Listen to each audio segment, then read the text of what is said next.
ત્યારે સ્નેહ મિલન થાય છે। આજના આ સ્નેહ મિલનમાં ઉપસ્થિત મહેમાનશ્રીઓ, વડીલો તથા મારા પ્રિય મિત્રો આપ સૌને સિયા ચાંદપરાના જય સ્વામિનારાયણ। આજે હું એક એવા મહત્વના વિષય ઉપર વાત કરવા આવી છું જે આપણા દિલ સાથે જોડાયેલું છે। આજે હું વાત કરવા આવી છું મોબાઈલ, परिवार અને આપણો કિંમતી સમય। बदलती दुनिया का ऐसा असर होने लगा, बदलती दुनिया का ऐसा असर होने लगा, इंसान पागल और फोन स्मार्ट होने लगा, इंसान पागल और फोन स्मार्ट होने लगा। સગા ભાઈ સાથે વાત કરવાનો સમય નથી, પણ બીજાની પોસ્ટ લાઈક કરવાની આદત પડી ગઈ છે।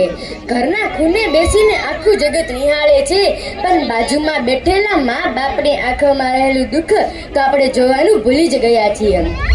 આજે આપણે ટેકનોલોજીના એવા યુગમાં જીવી રહ્યા છીએ જે આપણી પાસે કદાચ બધું જ છે, પણ સમય નથી।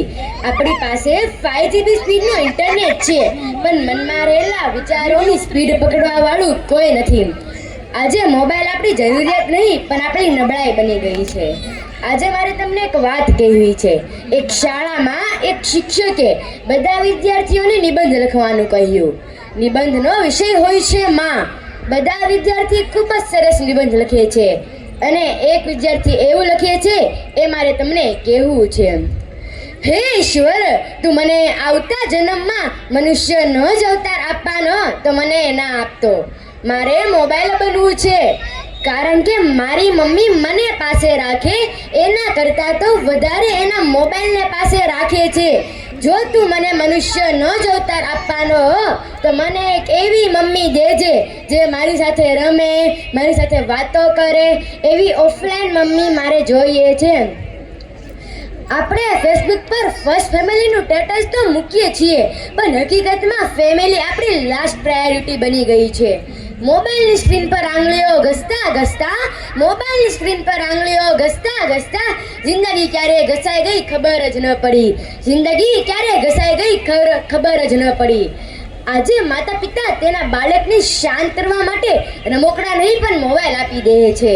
બાળક મા બાપ બોલતા શીખે એની પહેલા તો યુટ્યુબ ખોલતા શીખી જાય છે। આ બહુ ગંભીર વાત છે। આજે મમ્મી તેના બાળકને શાંત કરવા માટે મોબાઈલ આપી દે છે કે બાળક થોડીક વાર શાંત બેસે અને હું ઘરનું કામ કરી લઉં। ઘરે કોઈ મહેમાન આવે અને બાળક તોફાન કરે તો આપણે તેને મોબાઈલ આપી દઈએ છીએ। બહાર કોઈ પ્રસંગમાં હોઈએ અને બાળક આપણને વાતો ન કરવા દે તો આપણે તેને મોબાઈલ આપી દઈએ છીએ। પણ આપણને એ નથી ખબર કે આ થોડીક વાર આપેલો મોબાઈલ બાળકનું મોટું વ્યસન બની જશે। જ્યારે બાળક મોટો થાય ત્યારે તેની મમ્મી તેને કહે કે બેટા એક્ઝામ આવી રહી છે, તું કંઈ ભણતો જ નથી, તને મોબાઈલની કેટલી લત લાગી છે। ત્યારે બાળક કહે કે મમ્મી આ લત મને અત્યારમાં નહીં, નાનપણમાં તે જ મને લગાવી હતી, અત્યારે મારે આ લતને છોડવી છે પણ મારાથી છૂટતી નથી। ત્યારે આપણને પસ્તાવો થાય છે। એટલે જ હું કહું છું કે ઘરનું કામ પડ્યું રહે તો ચાલશે, બાળક તોફાન કરે તો ચાલશે, અને બહાર પ્રસંગમાં વાતો ન કરવા દે તો પણ ચાલશે, પણ જો બાળકને મોબાઈલની લત લાગશે ને તો તેનું ભવિષ્ય અંધકારમય બની જશે। તે આપણને ગમશે નહીં। જો વ્યસન કરવું જ હોય તો મોબાઈલનું નહીં, સપનાનું કરો, જેનાથી બાળકનું ભવિષ્ય ઉજ્જવળ બને। ઓનલાઈન પર મિત્રો તો હજારો બનાવ્યા, પણ સાચા સંબંધોની માયા ક્યારે છૂટી ગઈ ખબર જ ન પડી।